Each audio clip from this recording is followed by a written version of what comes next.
Alam mo ba na ang dating presidente ng Pilipinas na si Rodrigo Duterte ang isa sa mga halimbawa bakit naisabatas ang separation of the church and the state? Bakit or paano ito nangyari? Hi, this is Vince Trivia at welcome sa aking channel. So last video, ipinakita natin ang ugnayan ng Estado o ng gobyerno at ng religion noong ancient times. At sinabi natin na sila ay iisa at magkasama at may magandang layunin na pahabain ang buhay ng tao at paunlarin ang kanilang bayan. Kaya naman, ang malaking tanong na iniwan natin nakaraan, bakit ngayon sila ay magkahiwalay? Bakit meron tayong separation of the church and state ngayon sa mga Kristiyanong bansa at kabilang na dito sa atin sa Pilipinas? So, paano ito nangyari? So, ito po ay nangyari sa dalawang magkalayong stages na naganap sa kasaysayan ng tao dito sa ating mundo. At ang una ay ang pagdating mismo ni Kristo. Dahil sabi natin nakaraan, ang salitang religion ay dumating noong ancient times nang wala pa si Kristo. At yan ay dumating nang walang spiritual meaning. Ang napapalob sa salitang religion noong ancient times ay temporal lang. So nung dumating si Kristo, doon ito nagkaroon ng spiritual meaning, humihiwalay na siya sa temporal aspect ng gobyerno at dito nagsisimula ang gulo. Ang pangalawa ay ang pagpasok ng religious war. Yan ay nangyari 16th century AD na. Bakit? Dahil after ng religious war, ang soberanya o ang nasyonalismo ay pumasok. Dito ipinanganap ang mga bansa at dito isinabatas ang separation of the church and the state. Now, paano ito nangyari? So first, reviewin muna natin ang church history. So una is merong Roman Empire, isang imperyo na ang religion ay pagano. Dumating si Kristo, pumasok ang Christian era. Dumating si Emperor Theodosius, naging Christian yung dating imperyo na pagano. Ito ay makikita natin sa Edict of Thessalonica ni Emperor Theodosius. So take notes, kay Theodosius nangyari yung pag-officialize ng Christian religion sa empire at hindi kay Constantine. Kay Constantine kasi, Edict of Milan, pinayagan lang sila mag-practice. Pero kasabay pa rin nila ang mga pagano. Pagdating kay Emperor Theodosius, pinagbawal na ang paganism o ang pagan religion. So by that time is continuous yung empire pero wala na ang pagan religion. So Christian na lang. And that was year 380 AD. Pagdating ng 800, naging dalawa yung empire.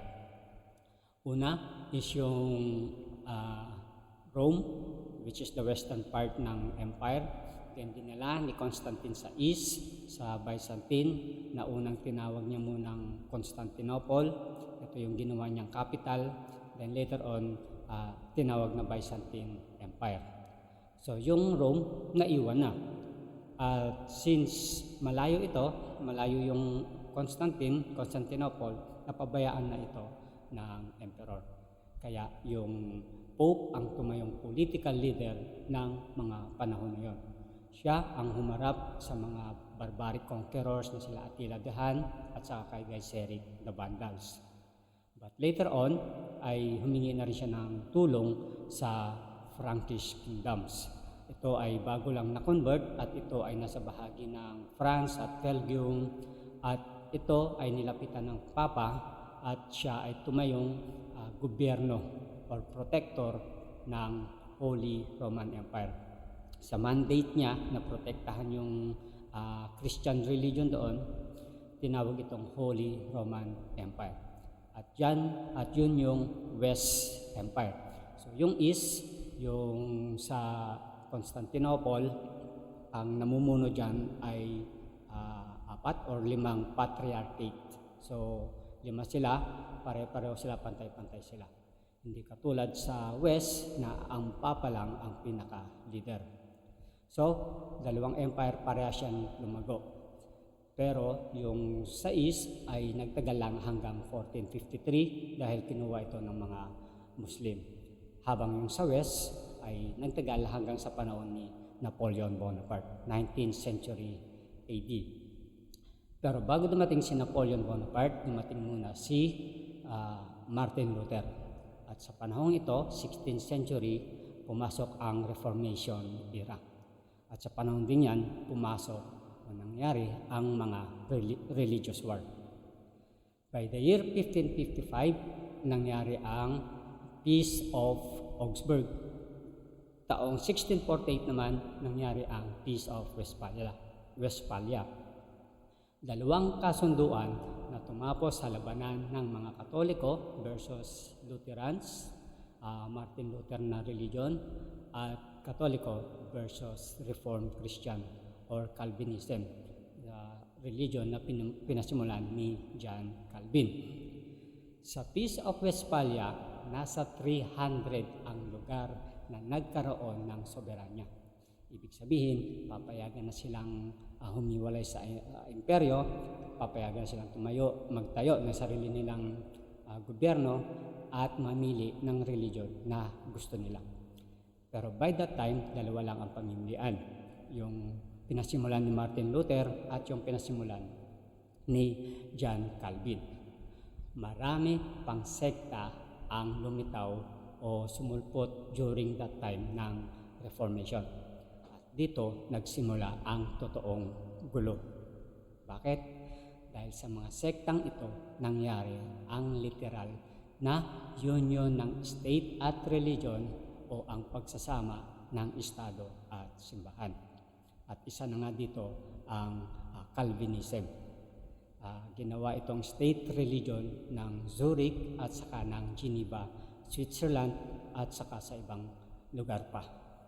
At kaya ito ang dito naging madugo yung labanan sa France, naging madugo masyado yung patayan kasi pilit ding inaagaw ng Calvinism or ipinapa-asawa, pinapa-implement yung kanyang religion sa kaharian ng France. Pero nag-refuse ang monarch kaya matindi ang naging labanan. At yung iba't ibang persecution na ginagawa nila, so dito nangyari. Yung mga Calvinist, nilulunod ang mga Baptist. Kasi nga, paniniwala ng mga Baptist, walang saysay ang bautismo ng mga bata. So hindi lang Katoliko ang sinagasaan, hindi lang ang Lutherans, kundi pati ang Calvinism.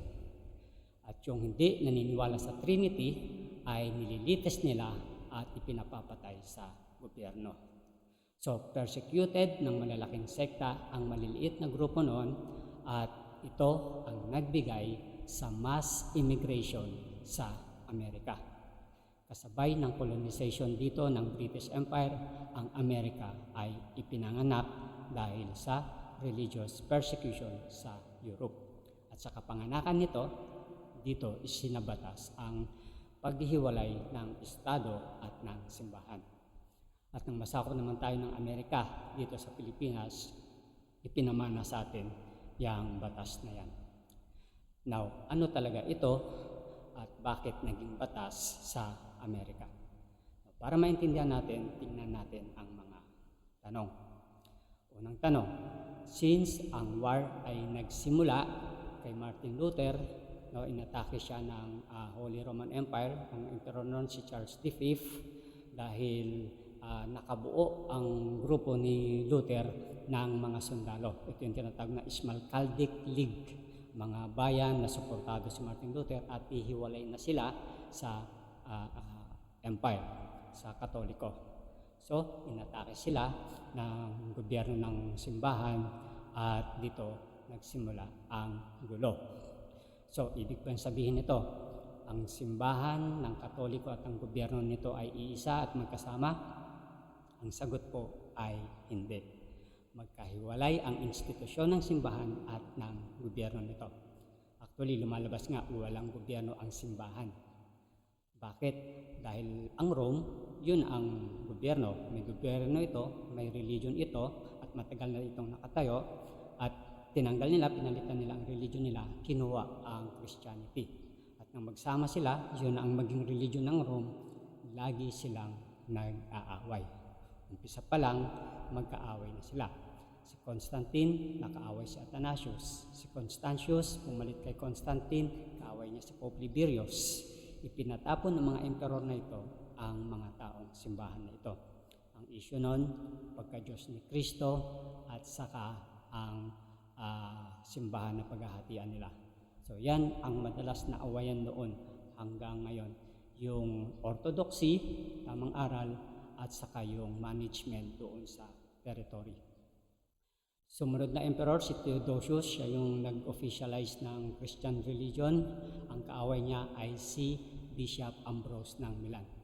At sa away nila, dito pinakita na mas mataas ang simbahan. Bakit? Kasi may inuutos na pagpatay si Ambrose, si emperor, doon sa nag-cause ng riot sa isang arena. So, hindi pinapasok ng obispo yung emperor at hindi binibigyan ng komunyon. So hanggang ang emperor ay gumawa ng kanyang penance, dito nagkasundo muli ang simbahan at ang gobyerno. So second question, since ang estado ng Amerika ay naitayo ng may batas ng separation of the church and state, in effect, wala silang official religion, pero sila ay naniniwala sa Biblia. So, ibig bang sabihin ang separation of the church and state ay biblical at ang pinagmulan ng aral na ito ay ang mga protestante? Sagot, yes, biblical ang separation, pero yan ay una nang itinuro ng simbahang Katoliko sa pamamagitan ni Bishop Augustine of Hippo. At yung salita mismo ni Kristo na ibigay kay Cesar ang kay Cesar at sa Diyos ang sa Diyos, yan ay una nang ipinaliwanag ni Saint Augustine. At makikita natin ang kanyang paliwanag diyan sa kanyang Bible exposition sa Aklat ng Awit, chapter 4, at sa kanyang sermon, number 40, at sa aklat na ito na kanyang sinulat, City of God. Ipinaliwanag ni St. Augustine na yung mga away ng gobyerno at ng simbahan ay dahil sa mga concerns nila. Na yung isa is temporal at yung isa ay spiritual. So, ang separation of the church and state ay tungkol sa conflict ng panglupang pamumuhay laban sa panglangit na pamumuhay na siyang goal o hangarin ng mga taong kabilang na sa City of God. At yung away na yan ay nagpatuloy hanggang sa mahabang panahon. Nung lumipat ng empire sa Constantinople at sinalo ang simbahan ng Frankish kingdoms, ganun din. Nag-aaway din sila sa orthodoxy at saka sa management. Hanggang ng late medieval era, ang madalas na issue noon na pag-awayan yung lay investiture at saka yung papal states. So hanggang ngayon, hanggang nung dumating na ang ating dating presidente na si Duterte at inaatake ang simbahan, at hanggang sa pati ang away ng presidente ng Amerika na si Trump at si Pope Leo. Pero take note, never sinabi ng aklat na ito o never sinabi ni St. Augustine sa mga paliwanag niya na suwayin ang gobyerno. Pinapasunod pa nga dahil ang mga bagay na dito sa lupa, ang mga temporal na bagay, ay vehicle natin papunta sa langit. The separation of the church and state is compatible with the Bible at ganon din naman sa turo ng simbahan. Now, again, may tanong, bakit ang nangyari nung medieval era, ang emperor or minsan ang pope ay bumubuo ng mga batalyon, ng mga sundalo para makipaglaban sa mga Muslim, pagano at mga heretiko.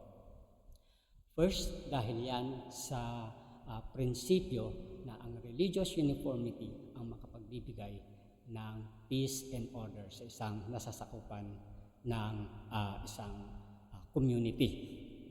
Second, dahil na rin sa ancient belief na ang kings or any political leader ay may divine rights or sanction din siya ng Diyos, therefore, meron siyang karapatan na magsalita or mag-decide in religious matters. Now, last question.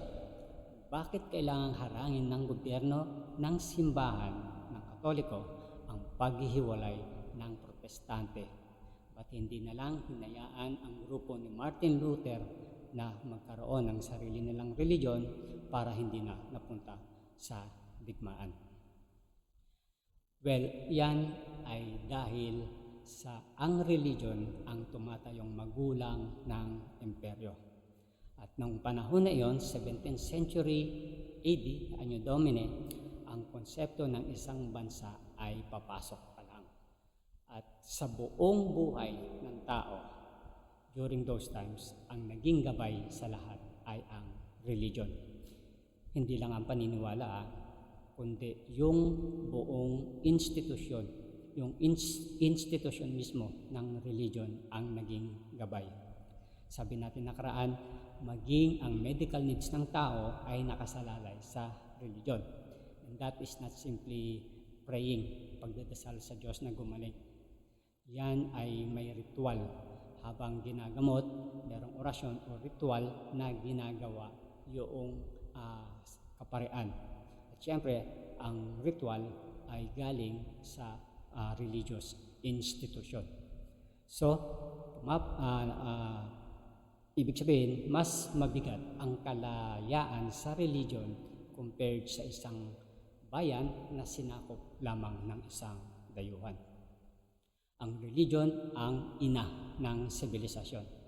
Ang tao ay nakatali sa religion at ang gobyerno nito ay may duty na pangalagaan ang bawat kabilang nito bilang isa sa bayang tinipon ng Diyos. Gayunpaman, may karapatan ang bawat tao na lumaya. Bakit? Dahil ang religion na itinayo ni Kristo ay hindi para sa isang teokratiko na pamamahala. The Catholic Church does not teach or require na dapat magkasama talaga ang government at religious institution sa pamamahala. Yun yung term na theocratic. Remember that the form of government ng Rome is republic at ipinagpatuloy nila ito kahit nang maging Kristiyano na sila. Hindi po sila theocratic katulad ng Hudyo na merong sinagoga or ng Muslim na merong Sharia. At dahil na din sa definition na ibinigay natin nakaraan kung ano ang religion sa pananaw ng mga taga-Roma, na ito ay para sa kaligtasan ng tao at sa kapakanan ng taong bayan, naging quasi-theocratic ang form of government sa buong nasasakupan ng Holy Roman Empire. Quasi means seemingly, pero hindi naman. Kaya, yung pagsasabatas ng separation of the church and state is not really para paghiwalayin dahil magkahiwalay naman talaga sila.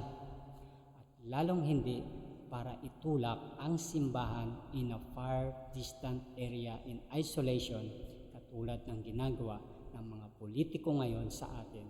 At isa na nga dyan ang dating Pangulo na si Rodrigo Duterte.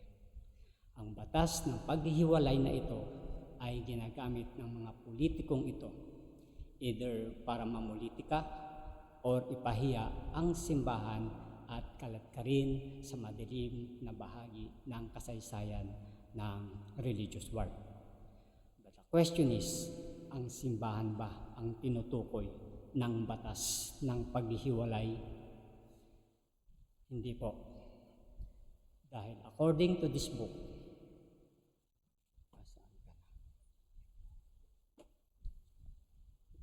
in the beginning was the Word, the Bible in American Public Life by Mark Knoll.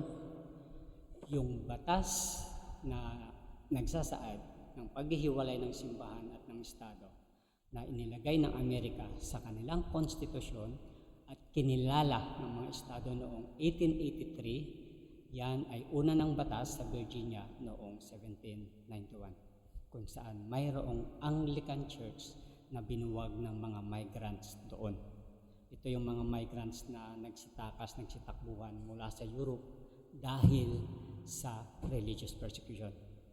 And according to Encyclopedia, 60% of the immigrants ay English. At ang predominant na sekta doon ay ang Puritans, isang sektang galing sa England.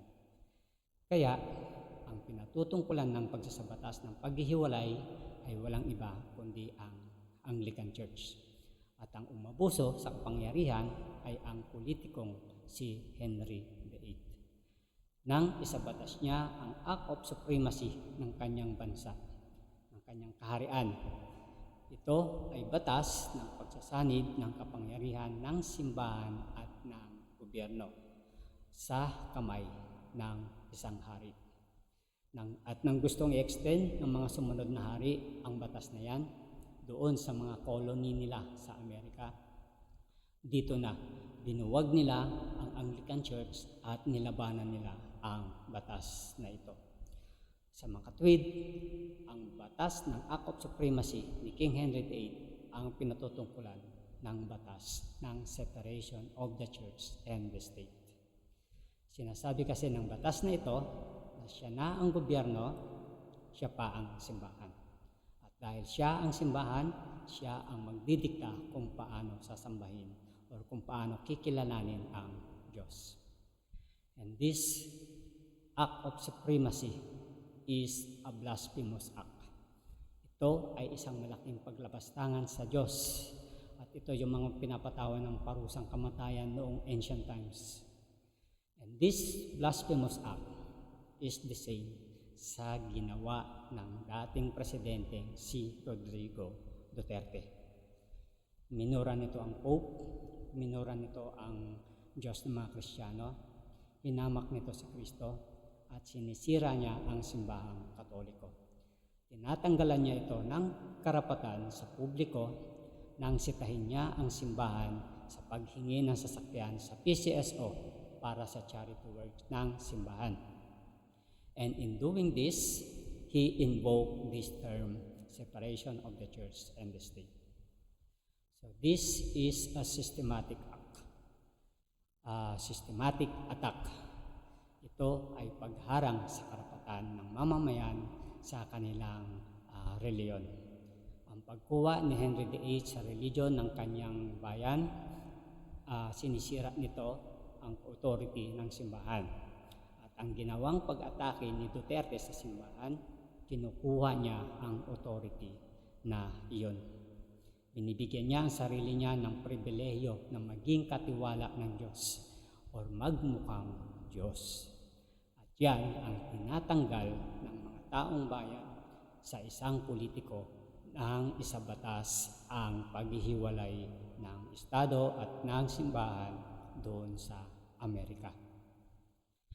Now with this background, this also means walang kinalaman ang hari ng Espanya o ang pamamahala ng mga Kastila noon dito sa Pilipinas during our colonization era. Paghihiwalay ay sinabatas bilang proteksyon laban sa hari ng England at hindi sa hari ng Espanya. At ang laban ay sa Anglican at hindi sa Catholic Church. Besides, according to this book, 1972, 500 taong Kristiyano by Dr. Jose Mario Maximiano. Ayon dito, nagkaroon ng 2 beses na butuhan sa batas na yan bago ipasok sa ating konstitusyon.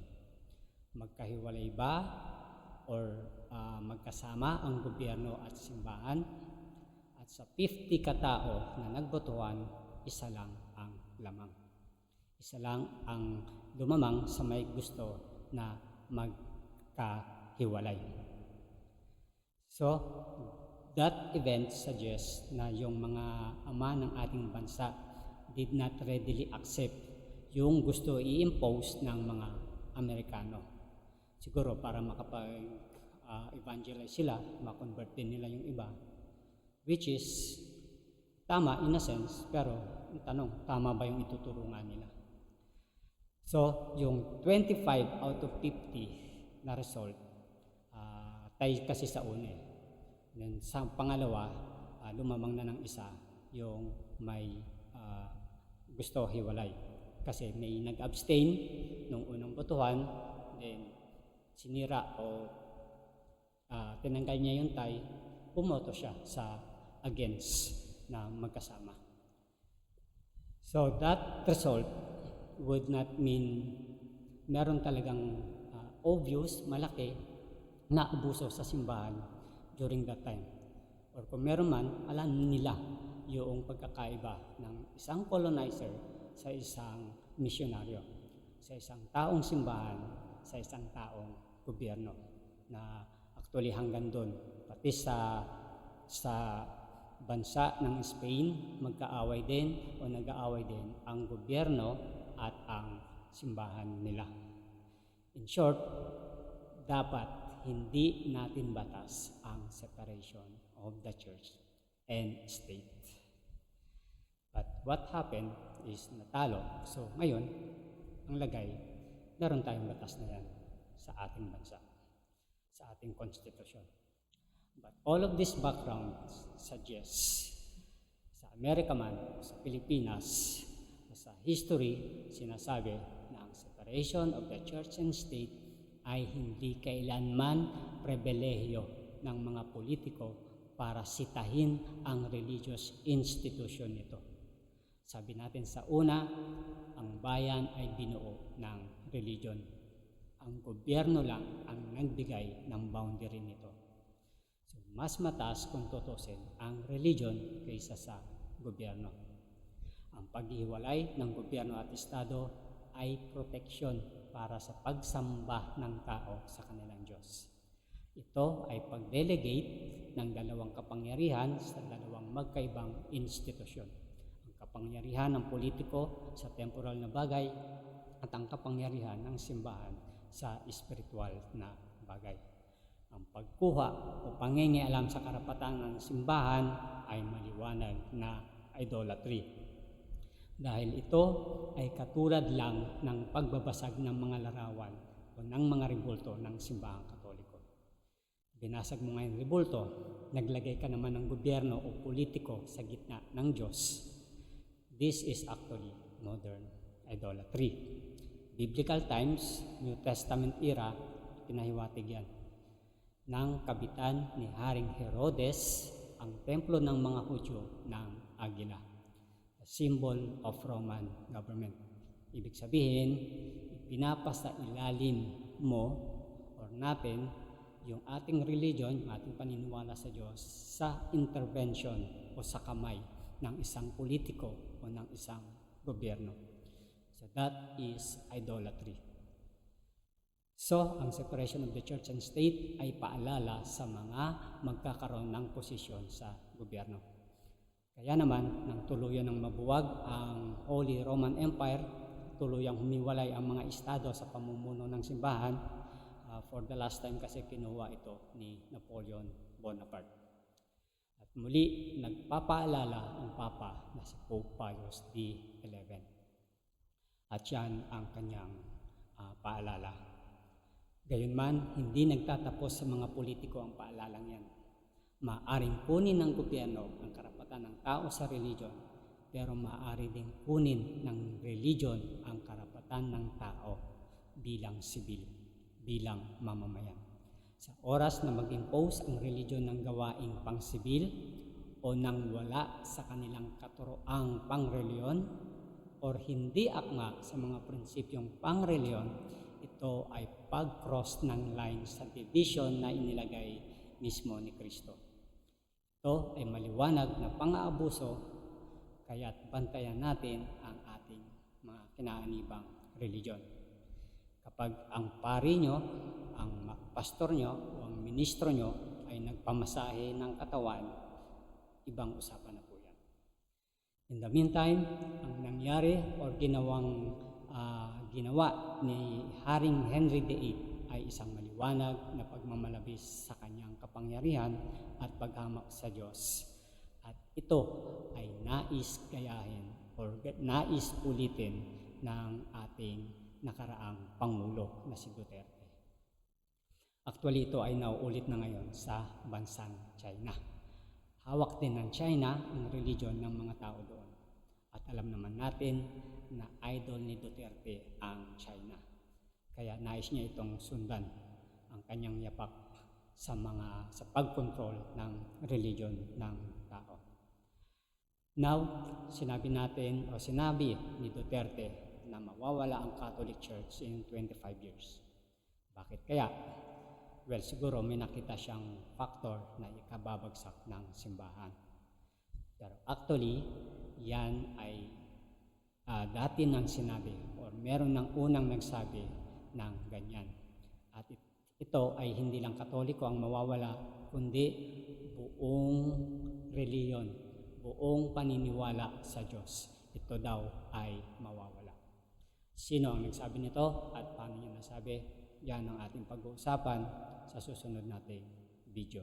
So subscribe lang po para mapakinggan nyo at see you next time. Salamat.